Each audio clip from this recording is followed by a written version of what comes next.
kenapa abang mualaf? Gue bilang gitu. Terus dia jawab, emang Yesus ada ngajarin agama? Kok Muslim bisa nikah lebih dari satu? Itu contoh deh tuh orang Islam tuh 5 waktu kan mereka. Masa lu kalah? Gitu. Kepikiran coba untuk observasi agama lain gak sih? Keyakinan yang lain? Keyakinan yang lain kalau ini agak sensitif ya. Kalau yang lain tuh ada beberapa. Oh ini, oh ini, oh ini. Nggak pas dan nggak ketemu di hati. Nggak. Yang lebih nyentuh malah Islam. Itu di saat gue pertama kali mau wudhu aja gila, gue kayak mau dicopot jantung gue. Selamat datang di Rukun Podcast. Assalamualaikum Mbak Stevi. Waalaikumsalam. Masya Allah, terima kasih lo berkenan hadir di Rukun Podcast. Sama-sama. Alhamdulillah. Mbak Stevi, ini mungkin sahabat Rukun juga ada beberapa video yang sebelumnya sempat tayang ya tentang Mbak Stevi. Jadi Mbak Stevi ini seorang muslimah sekarang karena sudah 1 tahun ya kalau nggak salah, hampir 1 tahun ya. Hampir. Menjadi seorang tapi belum mualaf setahun ya. sih Belum setahun ya. Tapi insya Allah keimanannya sudah tidak diragukan. Amin. Amin. Nah Mbak Stevi, mungkin nanti kita sharing banyak nih terkait perjalanan Mbak Stevi hingga akhirnya hijrah secara keyakinan dan memilih Islam nih. Tapi sebelum itu mungkin gue pengen tahu dulu sebenarnya Mbak Stevi itu masa kecilnya gimana, sehingga apa memang jauh dari Islam kah atau memang waktu itu juga dalam lingkup yang banyak orang Islamnya gitu? Kalau banyak lingkup orang Islamnya ya, karena waktu itu aku SMP aja lebih dominan Islam semua. Oh, SD SMP? SMP lebih banyak Islamnya gitu. Jadi dari situ juga aku ngurus OSIS apa segala macam gitu kan. Jadi urus kegiatan Muslim tuh aku lebih nyaman daripada ngurus kegiatan Kristen. Oh gitu. Oh jadi memang karena mayoritas teman-teman ya, jadi merasa nyaman di situ. Tapi kalau dari keluarga sendiri Mbak? Kalau dari keluarga jatuhnya apa ya? Papa tuh lebih intim ke yang di atas sih jatuhnya. Gitu. Maksudnya fokus kepada Tuhan lah ibaratnya. Banget. Tapi itu maksudnya beliau Protestan kah atau? Dibilang Protestan enggak, dibilang Advent enggak jatuhnya tuh. Gimana tuh? Kalau KTP Protestan ya. Kalau tapi di KTP Protestan, tapi beliau sangat fokus untuk kepada yang di atas. Iya. Tapi mengakui Yesus sebagai Tuhan? Iya. Iya. Oh iya. Jadi dari ayah cuma itu memang yang paling diinin tuh Allah. Yang fokusnya sebenarnya memang udah mulai mengerucut tuh ya. Udah mulai mengerucut ya sayangnya ya waktu itu. Iya, dari ayah itu berarti Kristen, mamah juga Kristen. Iya, Kristen. Jadi tapi lingkup kehidupan dari Mbak Stevi sendiri memang kalau di sekolah ya cenderung mayoritas sama teman-teman Muslim ya. Iya. Masya Allah. Nah dari Mbak Stevi ini, kalau misalnya waktu itu SMP sudah mulai nyaman nih dengan Islam. Tapi kan saat itu kan dari tim Rukun ya sebenarnya spill kalau misalnya ayah itu kan sangat kritis gitu kan. Kritis karena apa? Bagi dia tuh ya dia udah hatam sama Alkitab jatuhnya. Hatam Alkitab. Kalau ini hatam Al-Qur'an, kalau papa hatam Alkitab. Membaca sampai akhir atau hafal? Sudah hampir hafal malah. Sudah hampir hafal. Karena emang udah bolak-balik aja terus itu Alkitab. Bahkan Alkitab itu diminta Kodondi loh waktu itu. Akhirnya ya udah dikasih lah karena papa kan udah almarhum. Jadi ya udah daripada dipajang doang di rumah gitu ya. Jarang kita lihat juga kan. Jadi ya udah Kodondi minta kasih karena memang buat perbandingan. Karena memang Alkitab yang dia punya itu tahun seingat aku 1965 setahu aku. 1965. Ejaannya masih ejaan lama loh. Oh, artinya memang kan ada perubahan-perubahan itu ya. Banyak. Itu bahkan versi ininya ya. Gak suka sama Alkitab yang sekarang. Banyak banget perubahannya soalnya. Oh, sekritis itu ya? Sekritis itu karena memang dia apa ya? Peneliti sih jatuhnya. Diteliti Alkitab ini mau diteliti sama dia. Maksudnya dari Alkitab yang tahun 65 sampai sekarang itu diteliti itu perbedaan-perbedaannya. Ada yang apa? Alkitab Inggris juga gitu. Sampai yang gila ya bokap lo punya Alkitab kayak gitu ya Steph kata Kak Dondi gitu malah. Berarti udah sekelas pendeta mungkin ya? Sering debat sama pendeta tapi malah berdebat? Sering. Oh. Tapi malah kalah jatuhnya. Wah artinya maksudnya perdebatan itu justru dimenangkan oleh ayah ya? Artinya dari itu beliau sangat kritis banget ya? Iya. Masya Allah loh. Ayah sendiri sekritis itu terkait keyakinannya gitu, dan histori-historinya saking gitu. intimnya ya gitu. Jatuhnya sih kan memang kayak Advent ya, tapi enggak. Jatuhnya dia setiap Jumat malam itu kayak buka sabat, Sabtu malamnya itu tetap sabat. Dimana dia tuh bener-bener gak ada yang kayak nonton TV, kerja. Kalau bisa emang gak kerja ya gak kerja, di rumah aja. Nah kalaupun itu di rumah doang tuh dia bener-bener baca Alkitab doang gitu. Wah, mirip-mirip kayak nyepi Berdoa, lah ya. Ya kayak nyepi jatuhnya. Tapi ya bener-bener intim sama yang di atas gitu. Tapi Dari kecil aku juga dididik gitu sih. Tapi gue bingung deh Mbak, maksudnya beliau kritis, tapi sama pendeta berdebat, artinya ada perbedaan yang sangat signifikan tuh. Terutama kan perubahan-perubahan ya. Sering kan kadang pendeta tuh kayak penasaran gitu. Oh gimana sih si ini gitu, bokap gue ini gitu kan. Ya udah coba lu buka ayat ini. Oh lu bilang itu, ya udah buka ayat ini. Ya udah buka coba ini. Jadi oke. Gila ya otak lu kayak komputer. Sampai gitu. Tapi berarti perubahan yang soal B2 itu konsumsi nggak itu dari enggak ada konsumsi. Satu Bagi keluarga papa itu? juga itu haram. Ada kok di Alkitab tulisannya. Oh, berarti memang benar-benar dari sebelum pembaharuan itu ya? Oke. Dari aku kecil malah. Dari dia muda juga nggak pernah makan. Gitu. Nah kalau si mama sendiri? Kalau mama sendiri, jatuhnya gini. Waktu itu kan ada saudara. Memang dia pengurus di Advent juga salah satu gitu kan. Nah jadi mama papaku nih diundang lah. Coba yuk masuk ke gereja ini. Kalian kan juga pelihara hari Sabat kan. Ya udah datanglah tuh waktu itu coba. Ya udah ujung-ujungnya mamaku yang masuk, papaku enggak, karena memang papaku pengen pelajarin dulu nih buku-bukunya segala macamnya. Jatuhnya tuh gini, ya itu keputusan kamu, kalau emang kamu mau baptis terserah, kalau emang apa ya enggak. Saya sih enggak setuju karena memang setelah saya teliti ada juga beberapa perubahan dari manusianya sendiri di Advent itu. Gitu. Jadi berarti peneliti lah jatuhnya ya. Peneliti. Ya jenius sih jatuhnya papaku itu. Gitu. Luar biasa loh. Jadi ya hanya mama yang jatuhnya masuk Advent, papa enggak gitu. Jadi dia benar-benar ya udah gue sama Tuhan gue gimana itu. Jadi bahkan dari kecil tuh udah yang di ultimatumnya, saya lebih sayang Tuhan saya daripada kalian. Ngomong ke keluarga. Sampai begitu ke mama aku ngomong gitu, ke aku ngomong gitu.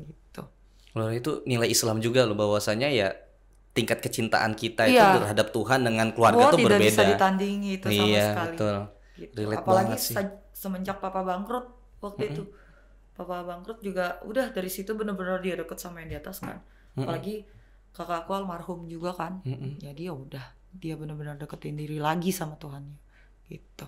Gitu. Tapi Mbak, kalau misalnya sudah sebagai peneliti nih Ayah, kemudian juga kritis banget gitu terkait pembelajaran Alkitab segala macam, sejarah bahkan gitu. Tapi kalau untuk agama-agama lain open nggak sih? Open sebenarnya. Justru aku dari kecil tuh yang berdoa aja tuh benar-benar kayak Muslim gitu. Pagi, siang, sore, malam, yang berlutut juga gitu. Oh gitu. Ya lu menghadap Tuhan, masa lu nggak ngerendahin diri? Gitu loh. Benar-benar berdoa berlutut. Terus kayak harus yang bersih dulu, mandi dulu, apa dulu gitu, baru berdoa. Artinya bisa jadi ya mungkin ya. Itu contoh deh tuh orang Islam tuh 5 waktu kan mereka. Masa lu kalah? Gitu. Ayo gituin apa sampai digituin. Artinya itu mencontohkan dengan dari agama lain pun nggak masalah ya. Artinya memang harus dekat kepada Tuhan. Sayangnya gitu aja waktu itu papa belum ketemu sama mungkin salah satu orang Muslim atau yang benar-benar mualafnya ini gitu ya. Sayang aja sih belum ketemu. Iya, sebenarnya tinggal login aja situ ya. Iya, sebenarnya tinggal login aja. Itu sih. Nah, di hidup Mbak Stefi di lingkungan ayah yang sangat kritis tadi, juga si mamah juga pemikir juga gitu kan. Bagaimana kok akhirnya fase yang sudah detail gitu kan terkait keyakinan dari ayah ajarkan gitu, hingga akhirnya bisa mengenal Islam tuh? Jatuhnya sih aku di titik terendah di mana aku mencari jati diri aku sendiri juga gitu kan. Karena memang di Kristen pun aku juga jarang ke gereja gitu kan jatuhnya. Karena papa mama juga nggak mau ke gereja karena udah tau lah gimananya gitu kan. Oh gitu. Jadi ya udah benar-benar kita intim aja sama yang di atas. Aku diajarinnya gitu dari kecil. Jadi ya udah oke. Terus sekarang aku gimana nih, bingung. Ya udah di titik terendah aku benar-benar mau hidup baru segala macamnya. Kok kayak lama-lama aku kayak dituntun untuk coba nih kenal Muslim gitu. Oh arahnya ke sana ya, arah hidayah ya. Arah hidayah jatuhnya, iya benar. Jadi di titik terendah aku mau ketemunya sama beberapa orang mualaf gitu kan. Tahun berapa itu? 2021 kemarin akhir. Oh, oke. Bulan-bulan akhir deh pokoknya. Itu aku ketemu, terus gak lama kemudian aku saking ini ya penasaran, Akhirnya aku tanya sama salah satu abang-abangan aku, pernah juga ada di podcast Kodondi tuh, Bang, kenapa abang mualaf? Gue bilang gitu. Terus dia jawab, emang Yesus ada ngajarin agama. Dari situ gue langsung oke, ada benernya gitu kan. Ya udah coba cari tahu lagi. Datanglah ke rumah abang-abangan itu. Aku itu dia di situ ada guru besarnya, dia fotonya gitu. Coba kamu liatin kalau emang kamu tersentuh atau gimana, mungkin kamu bisa tertarik ke Islam atau gimana, ya terserah. Coba aja kamu lihat aja, karena ini nggak sembarangan orang lihat gitu kan. Yaudah aku lihat, kok aku malah tersentuh gitu. Oh oke, kayaknya gue penasaran nih jadinya nih gitu kan. Semakin kepo lah ya. Semakin kepo. Akhirnya aku datang ke adik-adikan aku lagi, suaminya juga mualaf. Dari situ ya udah coba Kak lu nonton deh YouTube apa, ada Ustadz Kainama di situ, ada Kodondi, ada ngaji cerdas juga aku tonton gitu kan. Pokoknya 3 itu deh yang aku tonton bener-bener di rumah. Selama seminggu tuh aku bener-bener ini kok aku penasaran ya lama-lama gitu kan. Ada logikanya banyak jatuhnya. Ada aku nonton juga Kodondi yang debat sama pendeta gitu. Yang ujung-ujungnya malah bikin malu dia loh gitu kan jatuhnya. Apa yang membuat lu akhirnya bener-bener gemes banget tuh itu? Gemes karena bego waktu itu. Jawabannya. Masa debat sama Kodondi aja kalah gitu. Oh gitu, karena apalagi kan dari pihak keluarga yang sangat kritis ya. Iya, wah kata gue. Kalau sama bokap gue juga mati lu debat gue. Pasti kalah gitu kan. Iya bener. Udah tuh akhirnya gue curious, gue penasaran di situ. Coba deh gue mau hubungin salah satu siapa ya kira-kira. Oh, Kodondi nih, gue penasaran nih. Oke. Gue japri lah waktu itu di salah satu sosial media gitu kan. Ini benar gak ya nih orang gitu kan. Oh oke, coba japri. Dibalas. Ini benar gak ya, fake account gak ya, gue gitu ya. Oke, ya udah Mbak datang aja ke kantor gini. Datang ke kantor. Oh oke. Waktu itu kan aku sempat dekat juga sama orang muslim ya. Yang sekarang jadi suami nih sekarang. Alhamdulillah. Nah terus ya udah coba sini aku temenin gitu kan, ya udah oke. Datang tuh gak lama mati HP-nya Kodondi ini. Ini bener gak ya? Aduh gue di-prank atau gimana sih? Semakin secure ya. Gue makin penasaran gitu kan. Oke. Gak taunya dibalas apa segala macam, dan ketemu lah di situ. Ya udah ngobrol-ngobrol, sharing apa segala macam. Situ ada Bang Glenn juga, kayaknya kenal deh. Bang Glenn dia dari Advent juga ternyata. Oke. Mualaf gitu. Oh lu basicnya dari Advent. Oh lu gini.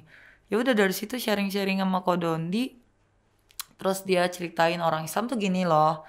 Gini gitu. Oh oke. Jadi lu tuh sebenarnya udah tinggal login doang. Jatuhnya kalau dari bahasa rukun gitu ya. Dari Kodondinya ya udah lu tinggal syahadat doang, apa salahnya lu udah kayak gitu. Ya udah oke. Ya udah dari situ aku langsung mantap tuh buat syahadat langsung. Pertanyaan apa yang muncul? Berbagai pertanyaan mungkin kan tadi latar belakangnya kritis, kemudian udah dapat cerita nih hidayah lewat teman-teman mualaf gitu kan yang menceritakan. Terus akhirnya mempertanyakan ke Doni itu apa pertanyaannya? Apa ya, gue mempertanyakan kok muslim bisa nikah lebih dari 1? Waduh, kok langsung seserius itu ya pertanyaannya ya? Terus kayak di muslim kok harus khusyuk banget sama yang di atas kalau mau berdoa apa segala macam. Iya dong, gini dijelasin lah kan.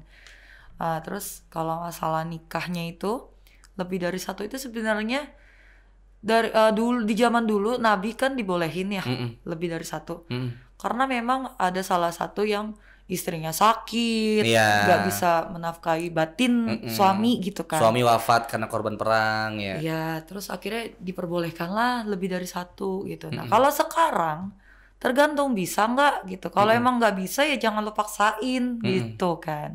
Iya juga sih, logika dong.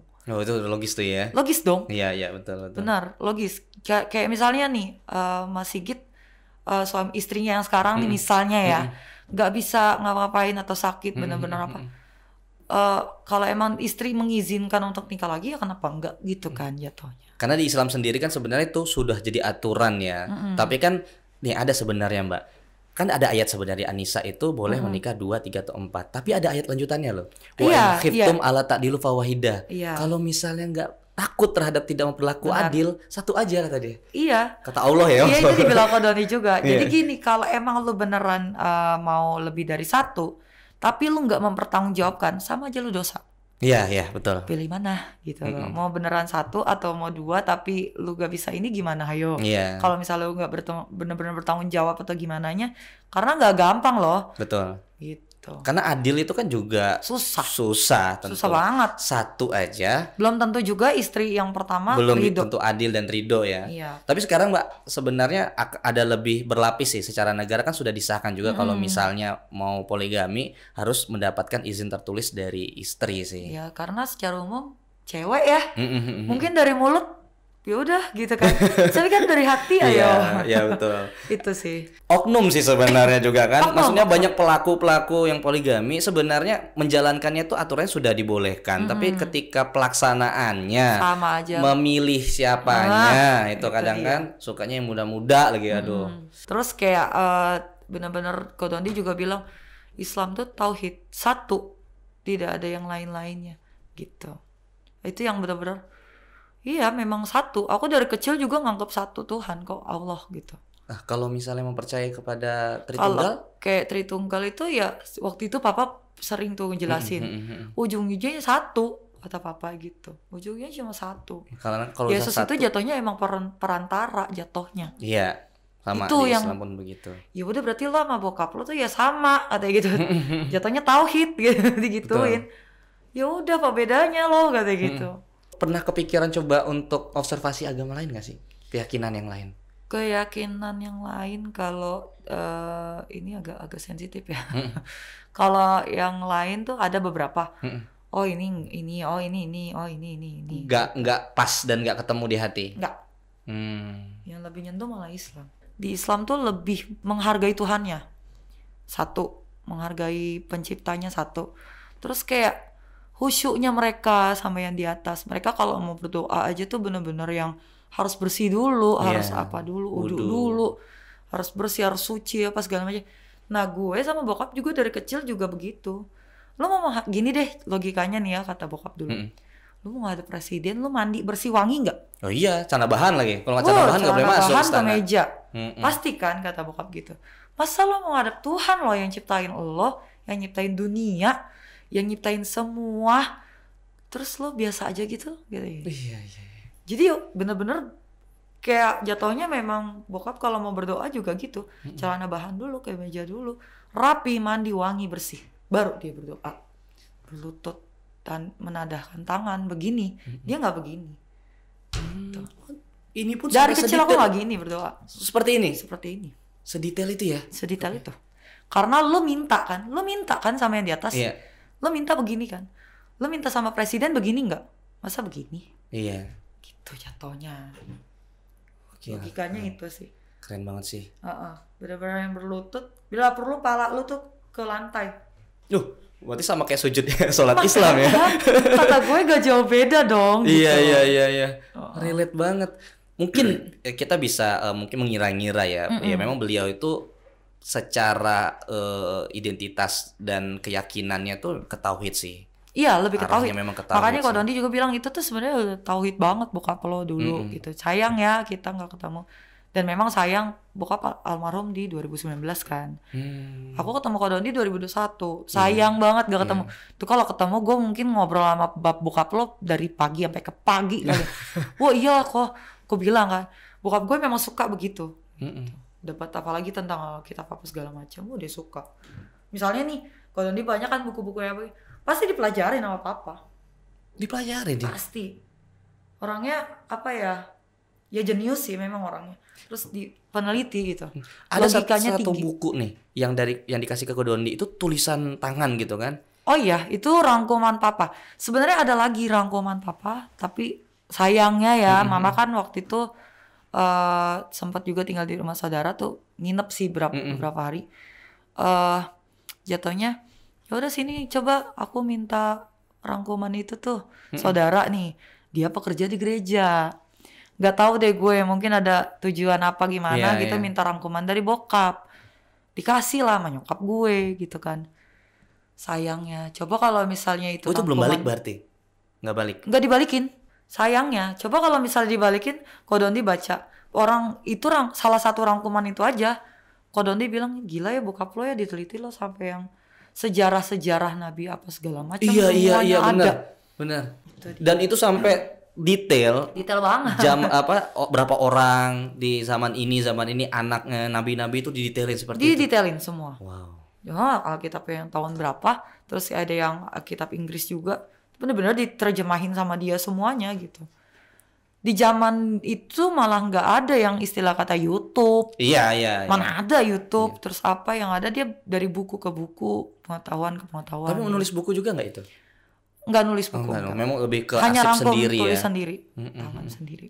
Nah, Mbak Stevi, kan waktu itu kan lu berada di titik terendah hingga akhirnya ada hidayah dari berbagai macam proses ya kan, hingga akhirnya mantap untuk menjadi seorang. Gue ketemu Kodondi aja kayak miracle. Iya gitu. Ya karena tadi kan udah ada perjalanan gitu yang ya. kayak gitu. Ketemu juga deh gue finally. Akhirnya ya udah syahadat langsung. Itu di saat gue pertama kali mau wudu aja gila, gue kayak mau dicopot jantung gue. Kenapa? Gak tahu kenapa. Maksudnya kan udah kenal dan dengan wudu, maksudnya kan dengan sering kan mayoritas. lihat temen wudu, gitu biasa. Tapi giliran gue mau wudu pertama kali kayak gue mau copot dong jantung gue. Yang ngajarin gue kan ada asistennya Kodondi juga yang cewek. Sampai dia juga yang jadinya gitu loh. Gue gak tahu kenapa itu. Bener-bener mungkin panggilan dari yang di atas juga kan. Bener-bener gue yang kayak mau copot jantungnya kayak bener-bener. Tapi sesudah gue yang lega, adem, sejuk, teduh, nggak tahu deh. Dan ketika syahadat pun udah memang nggak ada keraguan. Syahadat gue malah kayak kan? biasa aja dong. Jantungan sih mau syahadat gitu, tapi sesudah kok gue ngucapin juga lancar karena emang gue suka nonton juga kan, terus kayak suka tahu gitu. Kok kayak biasa ya gitu ya. Ya udah gitu. Pertama kali pakai mau kena yang adem ya gitu. Gitu sih. Alhamdulillah loh.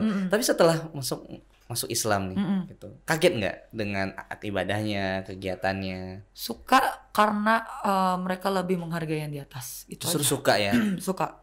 Sangat relate dengan apa yang ayah ajarin ya. Sholat, wudhu dan sebagainya, bersih-bersih lah. Meskipun ya. awal-awal gue masih yang nyontek gitu ya. Sholat juga masih yang nyontek-nyontek. Wajar dong, gue kan mualaf baru pertama kali belajar ya. Iya dong. Kita aja nih yang udah dewasa perkotaan juga, ya namanya kita belajar ya. Nggak bisa orang lahir udah Islam terus abis itu hatam, hafal segala macam masing-masing. Masih. Gitu. Terus ya apa ya, lega banget ya kalau habis sholat, enak sih, enteng. Alhamdulillah loh. Ketemu value-nya gitu kan. Ketemu. Tapi jawaban atas titik terendah lu ketika sudah terbuka dong jalan gue, nggak tahu. Masalah itu terpenuhi, solusinya ada gitu. Ada. Karena emang basic gue dari kecil juga diajarin bokap ya, kalau misalnya lo ada masalah apa, ke atas aja, serahin semuanya. Wah, luar biasa. Dari kecil dididik itu. Jadi emang di Muslim pun ya gue serahin sama Allah semuanya. Gitu. Jadi kadang kalau misalnya apa, gue gimana, gue bawa sholat, gue curhat aja sama Allah gitu, lebih enak daripada lu curhat sama manusia gitu loh. Iya. Karena dididik bokap juga dulu gitu, ngapain lu cerita gini, mendingan kayak yang di atas. Kalaupun orang-orang cerita, cukup lu sendiri aja gitu. Kegiatan Islam banget sih ayah itu. Benar. Luar biasa loh pengajarannya, Masya Allah. Nah Mbak Stevi, tadi kan setelah 1 tahun ya berarti ya? Hampir 1 tahun. Berarti ikut puasa dong berarti ya? Iya, ikut puasa. Ikut puasa tuh. Di saat gue ikut puasa tuh nyokap gak tahu kalau gue udah Islam. Oh, waktu itu belum kasih tahu ibu? Belum. Oh. Belum. Jadi mau ikutan aja mah gitu kan. Ya udah dibangunin gue, apa ya? Biasa aja sih. Oh, alasannya mau ikutan aja? Mau ikutan aja. Tapi dibolehin juga? Dibolehin. Tapi memang kadang gue sholat juga ngumpet-ngumpet dari nyokap gitu. Tapi akhirnya sekarang tahu? Udah tahu. Itu sih. Apa respon dari beliau? Ya udah itu keputusan kamu udah gede, jalanin lah. Gitu. Iya, karena memang tadi sudah jadi background keluarga kritis. Ketika ada pilihan itu memang pilihannya gitu kan. Masya Allah. Itu sih. Mantap Mbak. Dan sekarang sudah menikah ya? Udah. Menikah di tahun? Bulan Mei kemarin. Oh, baru bulan tahun ini? Iya, tahun ini bulan Mei kemarin. Saya Februari. Lu duluan kamu. Kita generasi muda lah ya. Yes. Yang baru menikah. Apa selama 1 tahun ini rasa ketika menjadi seorang muslimah? Apa ya, lebih luas, lebih lega sih gue jatuhnya. Itu ketika sholat. Ketika menjalani sehari-hari? Menjalani sehari-hari memang nggak gampang ya, apalagi kayak ketemu temen yang ini tahu-tahu oh lo ini gitu. Iya, apalagi circle-nya kan sebelumnya kan berbeda dong. Ya lo malah oh lo ini oh mantap lo mantap. Kalau yang Islamnya kan pasti ngomong gitu kan. Pasti. Arya lebih istiqomah lagi ya. Gitu. Iya dong pasti dong gitu. Insya Allah gue bilang gitu. Terus apa ujian terberat ketika menjadi seorang mu'alaf selama 1 tahun ini? Selama 1 tahun ini sholatnya sih memang. Sholat ya? 5 waktu loh. Iya, karena konsisten ya. Iya harus benar-benar subuh konsisten, ya. Nih, Mbak Stefi, iman tuh kan kadang naik turun nih. Yes. Gitu kan. Ngeliatin teman-teman yang lagi rajin-rajinnya ketika apalagi menjadi seorang mu'alaf ya. Gue belum kebayang sih, maksudnya perjuangannya luar biasa banget untuk belajar gitu. Yes. Gimana cara Mbak Stefi Gue ngerasa belajar? Insecure banget saat tuh. gue mualaf. Kenapa? Saat gue menjalani gue jadi mualaf gitu ya maksudnya. Insecure apa? Gue ngerasa gue paling bego gitu loh. Ngerti gak sih? Aduh gue nih mualaf yang benar gak ya? Gini gak ya? Apa gak ya? Tapi ya tetap gue belajar istilah katanya gitu. Kayak aduh gimana ya? Kalau dekat orang muslim gitu yang bener-bener jangan sampai mereka ngetes aku gitu-gitu. Karena memang kan aku jatuhnya masih belajar. Jadi takut insecure, takut dites ya? Takut dites, takut apa, lu kenapa lu takut dijudge gitu sih jatuhnya gitu. Padahal sebenarnya kan nggak boleh ya, maksudnya. Cuma memang intinya sih gue tulus aja sama Allah, itu aja. Iya. Intinya ya, itu. Harus fokus gitu ya. Karena memang Allah nuntun gue untuk ke Islam pun pasti ada tujuannya. Betul. Dan memang niat gue juga mau ngedoain orang tua gue, ngedoain almarhum bokap gue, almarhum kakak gue juga jatuhnya. Masya Allah. Dan memang kalau misalnya kita sebagai muslim nih, kita sama-sama udah jadi seorang muslim, memang tidak boleh Mbak, ibaratnya kita pesimis kalau misalnya. Kan namanya oknum ya. Iya. Oh ini kayaknya lebih rajin ibadah, yang ini enggak. Tadi iman beda-beda, sama ujiannya beda-beda. Ada loh yang misal imannya bagus, sholat 5 waktu segala macam, tapi ketika kena ujian justru dia bisa jadi lebih terpuruk gitu kan. Dan memang ada hadis juga, gue pernah belajar sih. Kita sholat 5 waktu ibadah segala macam itu tidak menjamin kita masuk surga. Yes. Tapi ridho dari Allah. Makanya kita fokus kepada yang di atas itu benar tuh. Yes, itu sih aku sih. Itu tuh relate banget tuh. Fokus ke yang di atas kayak ya Allah tuntun hamba gitu aja sih aku.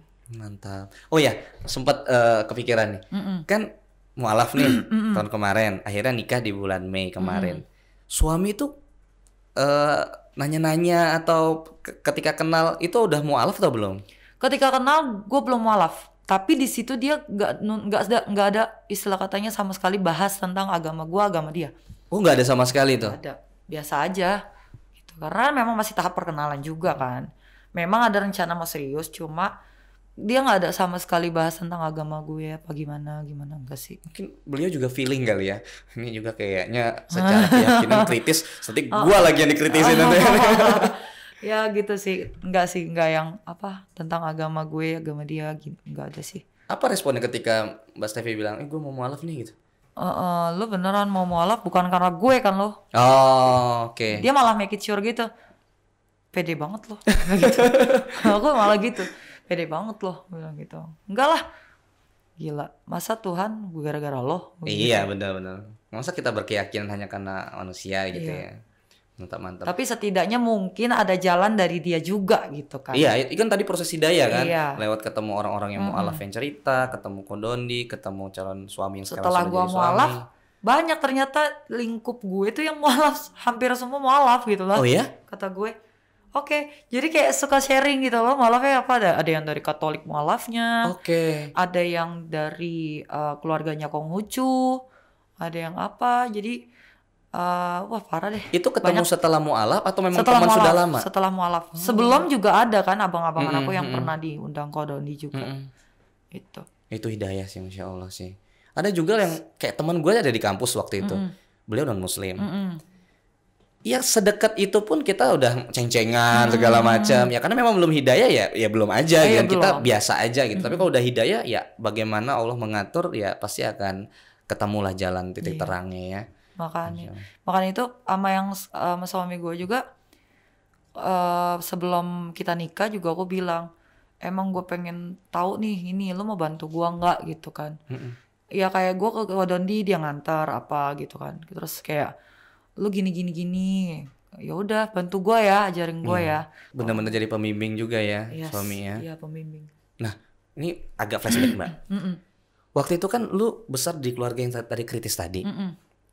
Lu sempat mempertanyakan nggak? Maksudnya, ayah, kenapa kok misalnya gereja seperti ini, kok saya nggak ke gereja juga, atau misalnya kenapa ayah seperti ini juga gitu?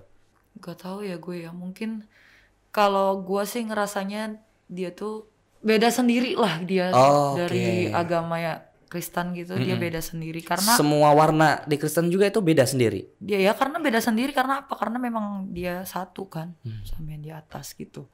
Dia benar-benar tulusnya dia itu pasti Allah nggak mungkin tidur sih. Aku mikirnya itu istilahnya gitu. Masya Allah luar biasa. Nih Mbak, sayang aja belum ketemu sama orang Muslim yang gimana. Iya. Sayangnya di situ. Terus kayak belum ada YouTubean juga kan. Iya, akses informasi masih terbatas gitu. Akses informasi masih terbatas. Terus emang bokap gue juga yang masih nggak mau duniawi tuh yang udah capek, udah bosan gitu. Saat itu ya fasenya ya. Iya, karena memang dia pernah di titik terkaya pernah. Bahkan di saat dia bangkrut baru dia lebih dekat lagi sama yang di atas itu sih gitu. Ya kan kita juga kan fasenya dua kan, hidup dunia dan akhirat nih. Sekarang gue ngejar akhirat dulu deh gitu kan. Iya, dia lebih ke akhirat gitu sih. Mas Tevi boleh sharing ke sahabat rukun nih. Kita ini kan baik yang dari teman-teman mu'alaf atau mu'alaf, kita kan biasanya apalagi backgroundnya Islam ya dari lahir. Kita belajar nih, kita semangat belajar, tapi kan kadang naik turun tadi kan. Apa saran dari Mbak Stevi agar tetap istiqomah dalam menjalankan ibadah nih? Jujur gue juga naik turun kadang. Munafik dong kalau gue mualaf tapi gue gak naik turun imannya. Nah apa tuh solusinya? Pasti gue naik turun gitu. Cuma gue mikir lagi, masa iya sih yang di atas tinggalin lo gitu aja? Itu ada alasannya pasti lo di titik itu gitu loh. Istilah kata di mana lo titik terendah lo atau iman lo tergoda tuh, itu sebenarnya Allah lagi rindu sih sebenarnya. Jatuhnya ya apa salahnya sih lo coba bawa sholat aja gitu.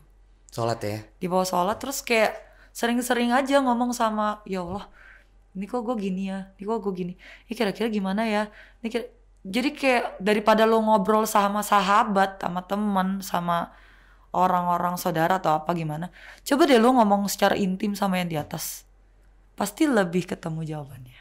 Ngadu deh semuanya deh gitu ya. Iya, itu aja coba. Kayak misalnya hal terkecil dalam hidup lo, hal terbesar dalam hidup lo, apa salahnya lo curhatnya sama Allah gitu, daripada lo curhat sama manusia.